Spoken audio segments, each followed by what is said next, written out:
Hi everybody, welcome to the Paranormal Connection. I'm your host, Donna Wilberg. Well, Rob Overton is a returning guest on the show. He's mainly a tarot reader. He does some astrology and Psych K, but most of all, he's just a fabulous guy, and we're so happy to have him back on the show. Welcome, Rob. You're too kind, Donna. Well, it's always fun to talk to you. So, let's start at the beginning, like we always do. You claim you didn't find the paranormal and found you. How did that work? I just mean that when people find out from before, who I knew like earlier on, that I'm an astrologer or a psychic, they think you've undergone some kind of religious conversion or something. I just mean I'm the same guy that I was. But I would joke my way into people's kind of dirty laundry, like inadvertently, something would come up and it would be, it would be something. Some joke about the guy down the street having an affair with his, secretary, and that's actually what's happening. That's and that sort of stuff happened all the time. You kind of, okay, yeah. And then at one point, I don't know. It's one of those things where it has more to do with what do you want to be known as, and what it's one of the things that found me. I don't know how it works with other people. I mean, your next guest has people who. They go and they learn to be Yeah. So when I look at astrology though, like for instance, it reminds me of when I was in French class in 7th grade, and somehow I just knew the language. I knew it somehow. I can't explain it, and and that it's kind of like that. It's like, oh, I get this. Yeah. And it's kind of a language you pick up, or that you continue on with it. Right. It's like being a prodigy as a child and picking up the violin, and all of a sudden you're a virtuoso. It's not just this time around. People know it from some other time around. Right. That'll always show up in someone's chart too, or Yeah. So what did you start out with first, astrology or with tarot? Astrology, yeah, astrology, and then I remember just getting a deck of tarot cards at one point, and working with some I Ching coins as well. And what I learned really quickly with the tarot cards is, if you're dumb enough to ask the same question 3 times in a row, but the third time you're just going to get junk. It's not going to, and it was really clear, like, oh, and the funny thing is that so often in readings, people are asking the same question over and over, and they're trying to, and you're answering it, but they're either not hearing what they want to hear, or maybe there's not an answer to it, but Yeah, I think that's interesting, and I've seen that happen, time and time again, that someone's stuck on one particular thing, and they're not finding the answer that they want to hear from. They want to hear it, and they're going to find, eventually they'll find someone who will say that, and the truth is that's their path. It's kind of like whatever you got to go through to it may not be accurate, but they need to hear that, and it's really just about I don't know, my experience with, like, never underestimate the like a past life bleed through that takes you in a direction. It's just got to be Karen. It has to be her. And then it's not, winds up being nothing, or something that was exactly opposite of what you intended. I mean, everyone has this whole idea of soulmates or twin flames or whatever, and it's always about happily ever after and all that sort of stuff. And it's not that it's not to be that, but I think, I don't know, sometimes someone will be in a reading and I heard someone say, well, this person told me that we were twin flames, which somehow I guess means more than just soulmates. And it's like hearing, I don't know, you're supposed to be getting along. You're twin flames, for God's sakes. Act it, be twin flames and get along. It doesn't, and it's just, these are just terms. I always say to people, everybody's your soulmate. The people you're fighting, it's like you either know them or you don't, and they're not in your life. Maybe they got a bit part in your little production, and that's fine. But that's what maybe that's your trigger for the day or whatever. That spawns some idea that takes you in a certain direction. Yeah. Well, I imagine there are some people, I shouldn't say some people, there's quite a few people who seek out the expertise of a psychic out of desperation. So you're dealing with that desperation right off the bat. So what's that like for you to do a reading for? Well, it reminds me, like I don't do, I think it was offered, like police type. It's always like, we need to find somebody. And it's always this last ditch effort. The worst thing is we didn't know where else to go, so we came to you, or something, you know. And I'll ask people about their like a missing dog or something, or they'll ask about someone. I mean, Sylvia Browne has that story of telling somebody that the person wasn't living, and then they turned out to be living. Right. And which I think the opposite of that would be what you'd be mad about.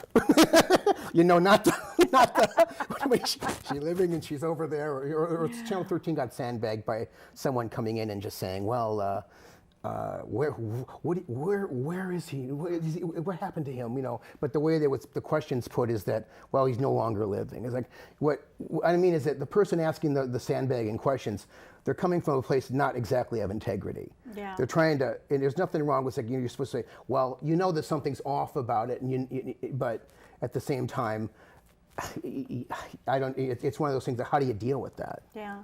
Well, I think a lot of people have a misconception of what being a psychic is really about. And although, you know, we all have the intuitive ability, and maybe that's part of it. Everybody's their own best psychic. Right. Intuitively, you know Yeah. what the answer is, and you're fighting against the person who's picking up kind of like the reflection. The best readings are that. confirms, I always Yeah. think. You know, and Yeah. but people think the opposite. They think, you know, someone will say, just tell me nothing bad's going to happen in the next 3 weeks or something, you know. Okay, nothing bad's going to happen in the what next I mean 3 is, weeks, unless you make it If happen. they're, you know, but what I mean is the things that are kind of, that seemingly accident prone tend to come from higher up, where people just think it's their own, unless it's like, if someone's hell-bent on adjusting their own bindings skiing, you know, and they're getting, you know, you probably shouldn't be doing that. You know, no, you know, and they break their leg. It's like, maybe that's the guidance that says, don't adjust your binding, you know. But typically, people tend to think that it's this, I don't know,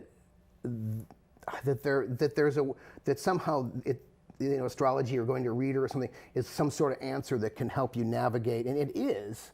But I think whatever's going to come up in that person's life is going to come up. Right. I mean, whatever, you know, if you're talking to people who are going through major trauma in a relationship or whatever, that's what they're going through. It's not like, and they didn't pick the wrong person. Right. They want to, you know, and the biggest kind of challenge at some level, you want to say, well, you know, just it starts now. It's like, you know, it's not about, no one's behind schedule here. No one did the wrong thing. It seems like that, but, Yeah. you know. I think at a young age, I went to a psychic fair, not even to have a reading, but happened to pass by a psychometrist who, you know, was doing nothing. So, you know, he said, please, you know. You gave her your brother's watch. So he picked up my ring, and oh my gosh, at the time my dad was in the hospital. Yeah. And he told me exactly what was wrong. It's and great. it was very confirming, and I thought to myself, how many are that? A lot of them, frankly, like you know, someone sits down for kind of a cold read, and it's not that like that they. I always say, well, specific works well if you have questions. Just, you know, am I moving in 3 months? Tell me about Right. Steve. You know, but if they don't, they just, you know, and those where you're accurate about what you're saying, and that's an immediate type of confirm. I don't mean the people who have their arms crossed and are trying to see what you know. Like, what am I thinking right now? Yeah, You know, right. what's my The favorite color? testers, yeah, You know, the testers. They're going to go out there but and they're out to a lot of discredit them you. actually, Yeah. in a sense that I don't know. I think I've been fortunate. I would say, you know, 80% of the people are great people to read, and they're great people to read because they understand that a reading's a snapshot in time. They understand that it's, like I said before, it's not a promise. It's just kind of, you know, sometimes things seem to be kind of written in stone, and sometimes it's not about that. But it's not, you know, I always say, well, someone will say, well, which of these two cars should I get? And maybe neither of them. But it's kind of like politics. You're kind of got to vote for somebody. Yeah. If that's what they think they have to do, that's their two options. Yeah. You know, or people who call are more about there's 5 people on a dating website. Steve, Carrie, you know, and what do you get from this guy? You know, and you can say something, but I don't know. I kind of think of it like, good luck with that in a sense, but like professional daters or something. Like there's something they're trying to, and they're hoping, and, you know, just, Right. you know, they're going to find what they want, hopefully. Yeah. Well, I'm sure too that, sometimes they're looking for answers that they should be answering for themselves. Yeah. And if you're right, then good. If you're wrong, they have someone to blame. And there's an experience that people tend to have where someone's accurate, and then they come back again and again, and eventually they may find that they don't feel it resonates. And at that point, I just would say, well, you're supposed to, you are your own best psychic. Be your own best, be your own, it's your life, it's your guidance. I'd never take it. It's like, geez, should I go to, Red Sox or Blue Sox? What do you got? No, yeah. I mean, I just, any major decision, I might field the advice, but I'd never make a decision based on, How does your information come to you? It's a knowing. Sometimes it's, my cards used to say clairvoyant, but it's not usually visual. It's more clairsentient. I use tarot cards because it provides a narrative, and so does a chart. You're looking at a chart, you're looking at a personality overlay, tells you a lot. It's more academic, though. It's more that you can literally, as long as if their birth time's not accurate, it's not an accurate chart. I have a twin brother who's 32 minutes older than me. He has 7 planets in different houses. It's like, and that's a lot. How it comes is it's a knowing, is how I could say. And sometimes, like I used to do the thing where you're just doing cards, like regular playing deck, and it's just black, white, just to kind of, and sometimes I would ask the question, like, is it black? And I'd hear a no, or get a no, or I'd say, what's the color? Or I'd see a red. So it's sometimes, but I'd switch up the question, so it wasn't always the same. But it would, it's like you're hearing a voice, but you just kind of know. Yeah. Yeah. It's not like some people step aside for channeling, and I just think, well, I don't do that, but I channel Rob, or I channel my higher self, or I'm a little wary about, letting somebody else drive, frankly. Are you a control freak? Really? Hardly. Well, we were talking about your mom, how she really didn't. They never asked me about what I did. That they would. And my mom was once, and I was looking at somebody's chart, and she said, "Well, what's my chart say, Robbie?" And I told her, "Well, you're a Capricorn, and you've got Virgo moon," and she just stops me cold and says, "Did I make a mistake marrying your father?" She's like 75. It's a little late in the game, Betsy. You're a little late in the game, but clearly yes. The answer to say no to that or to say yes is say, well, then I'm a mistake. It reflects a whole time travel thing where now I got to go back in time and kill my grandparents because mom married the wrong guy. But I just think people marry who they're supposed to marry. Yeah. And I said before that they were the classic. Astrology books will say Geminis, stay away from those Capricorns, and she was a Capricorn and he was a Gemini, and that's what they got. That was the mix, That's great. So we talked a little bit about Psyche, which I had never heard before until I met you. Yeah. So for those out there who don't know what Psyche is, Psyche is been around since 1987. It's the use of muscle testing. Using the muscle testing, because muscle testing is tapped into the subconscious. It's to change beliefs at a subconscious level. So somebody, I told you about the kid who had a fear of flying insects, which is right, and that wasn't. Sometimes it's a statement, like someone says they want to have more money in their life, and so is there some statement that can help me have more money, or like, but if they're not believing at the subconscious level, they're not believing it. So it's so much for affirmations. I mean, an affirmation on the mirror is great, but it's not really changing at the subconscious level. So it works. I've seen it anytime anybody has anything physical, whether it's a headache or if you're sometimes it comes up right away. Sometimes you're talking to people, and maybe the third time you talk, I'm going to see if there's anything on this. But anytime anyone they're concerned about their health. Yeah. Is it like, well, I heard the term stencil testing, where if you went to an allergist, they would put the, bee pollen in your hand and then try to test whether or not that's you the same thing. It would be like, but it's like if I test you, say, my name is Don. You say my name is Donna, and I'm muscle testing you. Unless you don't think you're Donna, you're going to say yes. But if you say your name's Larry, and you're gonna, as hard as you try to hold your arm up, unless you think you're Larry, or there's a part that we don't know about that's Larry. No, about Larry. I had to cut. That's what But it's really an interesting. So that's the initial thing, and then you kind of. I do a lot of surrogate work for people. Like you just kind of get in their system, and you ask permission. It's like it's safe and appropriate to surrogate. It's safe and appropriate for this person to have me surrogate for them, meaning do psyche. And if you get a no, you don't get. Sometimes you get into a system like you think, well, somebody who's got cancer, maybe, and then there's nothing that you can do. It's like, okay, But it's something that really does. I've found help with physical stuff. Yeah. So you also are an author. Yep. And can we talk a little bit about Yeah. Okay. What do you write, and how is... Well, these days, my writing is the astrology website for Angel Hart's astrology newsletter. I've written a couple books, and they're kind of goofy, fun books for a guy I met named Henry Rollins on a film shoot, he's still around. He has TV shows on like IFC, and he's a punk rocker. He's a punk rocker, entrepreneur, has his own, and he asked me to write a book for him. And it was a book of letters, but they were letters all written by me from different people. And then there's a second one, and so it added to that level of people believe what they read. I mean, but I was just kind of the level of some people are really angry to find out that they're not real or something.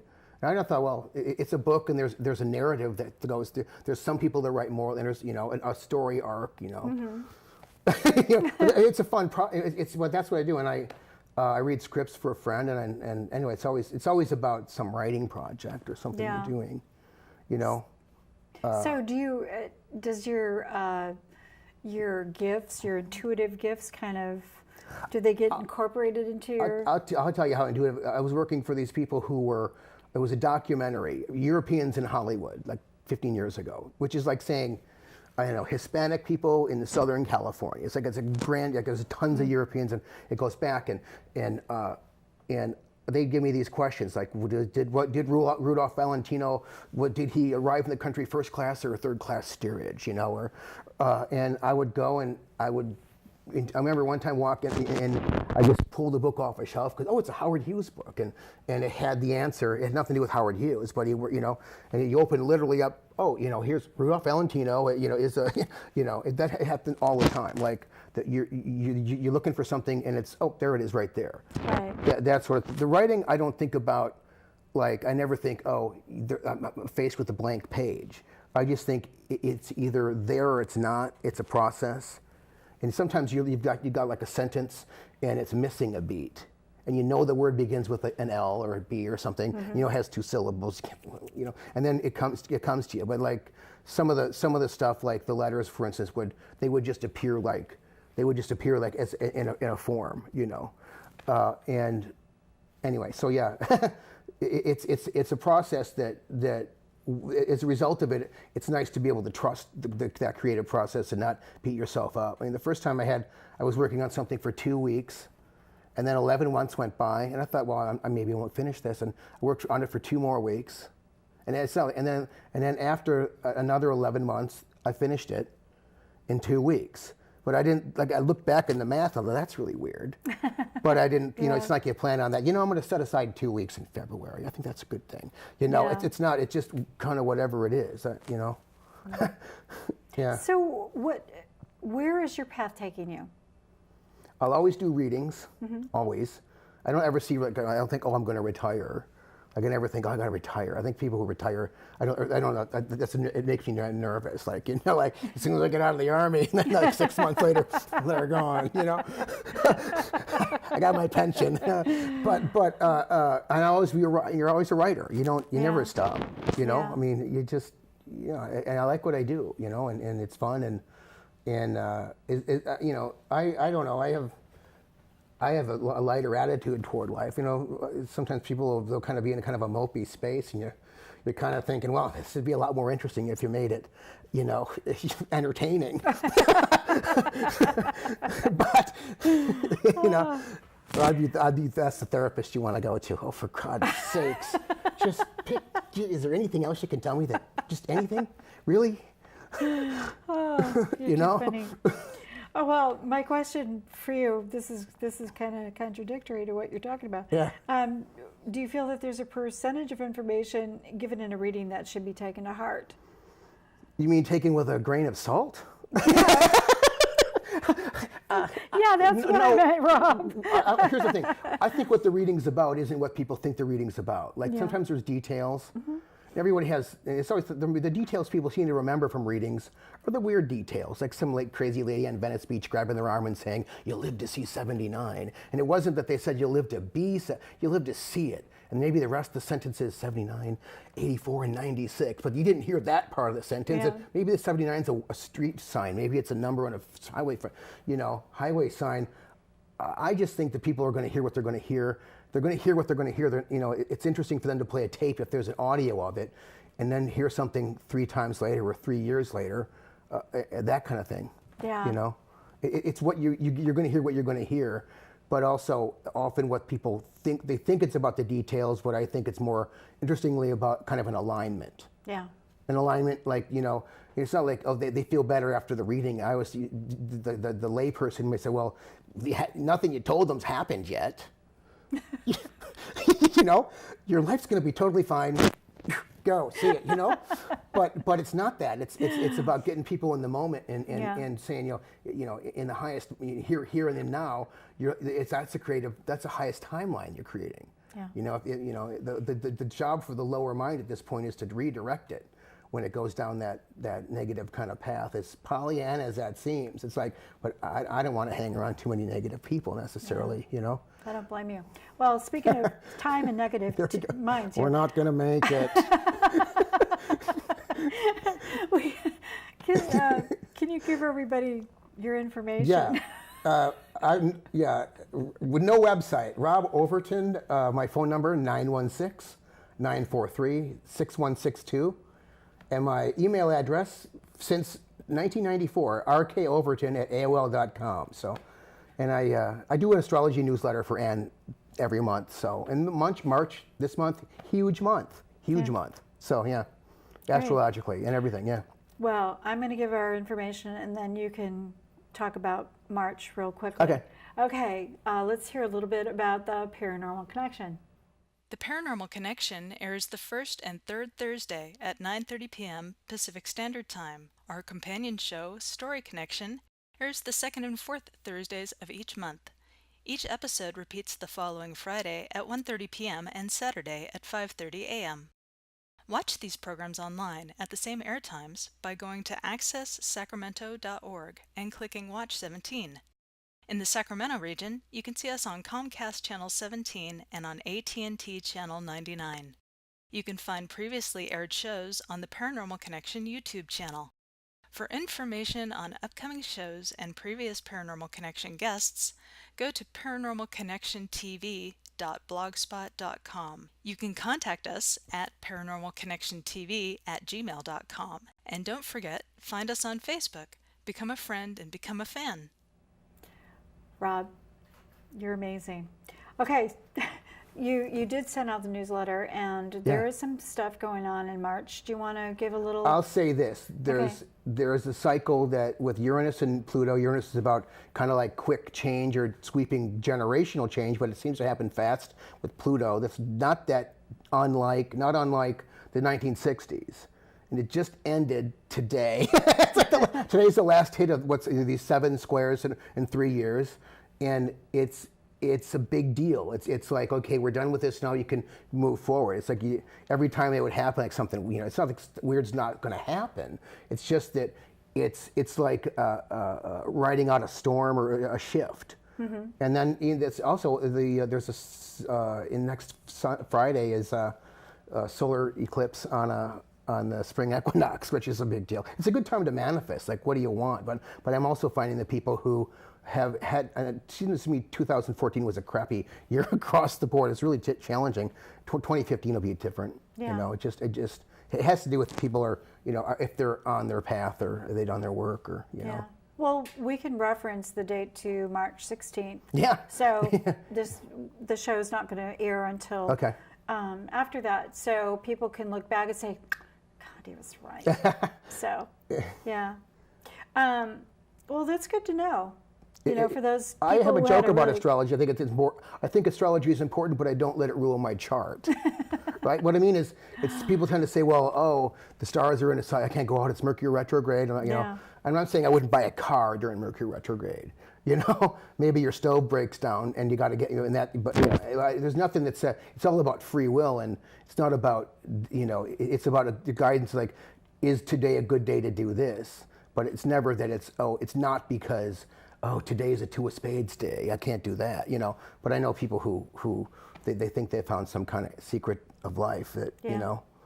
Well, from a writer's perspective, conflict creates change. It does, yeah. So sometimes those little interrupts or those little challenges are a good thing. But Because we love puppies too, don't we? Yes, we do. You know, puppies fighting though is maybe better.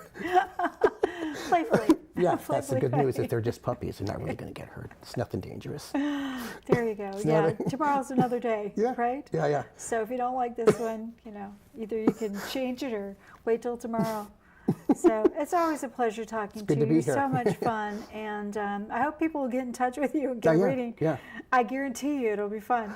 There's, you know, it's what you do, and put people at ease. But it's, you know, they keep coming back. It's not maybe for the jokes. All right, everybody, I hate to go, but I want to thank my crew. We've got Lisa and Greg and Lorene and Ted and Marcus and Dan. So we've got some new people on our crew tonight. I'm so happy and thankful to have them here because it's what it takes to get this show done. And with that, we're going to say goodnight. Good night. Good night.